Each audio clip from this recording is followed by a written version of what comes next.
Bismillahirrahmanirrahim. Seseorang mandi, kemudian telinganya kemasukan air tanpa disengaja. Ketepatan pada waktu itu seseorang dalam keadaan berpuasa di bulan suci Ramadan. Jadi yang kita bahas adalah berpuasa di bulan suci Ramadan. Bagaimana air yang masuk ke telinga orang yang mandi tersebut padahal tidak disengaja, maka fihi tafsil, ada sebuah perincian. Dan nanti referensinya akan kami tulis di deskripsi. Yang pertama, ketika mandinya itu mandi yang disyariatkan. Maksudnya mandi yang disyariatkan, contoh mandi fardu, ya mandi wajib, mandi junub, mandi besar, atau mandi sunnah ketika di hari Jumat.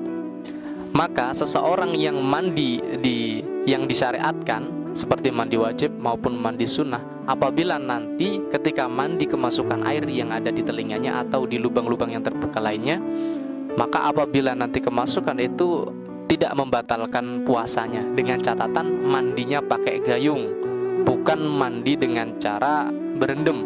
Kalau mandi berendam kemudian nanti kemasukan air, contoh di telinga yang sering kemasukan air, maka bisa membatalkan puasa. Jadi tafsilan yang pertama, kesimpulannya adalah tidak membatalkan puasa apabila air masuk ke telinga. Dengan catatan itu mandinya adalah mandi yang disyariatkan, ya, mandi yang wajib, mandi yang sunnah. Kemudian cara mandinya dengan pakai gayung, bukan cara berendam.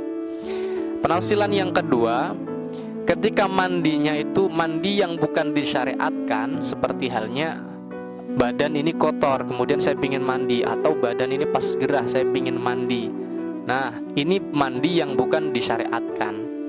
Apabila nanti mandi yang tidak disyariatkan ini kemudian kita lakukan, kemudian ada air yang masuk ke telinga kita tanpa disengaja maupun disengaja, maka membatalkan puasanya, baik itu berendam maupun bukan. Jadi ada dua kesimpulan. Ketika mandi kemudian ada air masuk ke telinga tidak disengaja, maka bagaimana? Dilihat dulu. Kalau memang mandinya itu disyariatkan seperti halnya mandi wajib, mandi sunnah, maka tidak batal apabila kemasukan tanpa disengaja. Dengan catatan itu tadi, tidak mandi dengan cara berendam, tapi mandi pakai gayung, ya. Untuk yang kedua, apabila mandinya tidak disyariatkan, seperti halnya kita pingin tubuh kita seger gitu aja, kita pingin tubuh kita itu bersih gitu aja, itu kan mandi yang bukan disyariatkan. Maka bagaimana apabila nanti air yang masuk ke telinga kita di lubang yang terbuka kok pas dalam keadaan berpuasa, baik sengaja maupun tidak disengaja, maka bisa membatalkan puasanya. Maka menjadi peringatan penting bagi kita semua apabila berpuasa, khususnya di bulan suci Ramadan, mandinya kita hati-hati dulu. Kita berhati-hati cara mandinya. Karena biasanya orang yang mandi pakai gayung seperti ini itu memang biasanya air tidak sampai masuk ke telinga. Karena yang biasa sering kita rasa masuk itu adalah lubang telinga ketika saat mandi. Wallahu a'lam bishawab.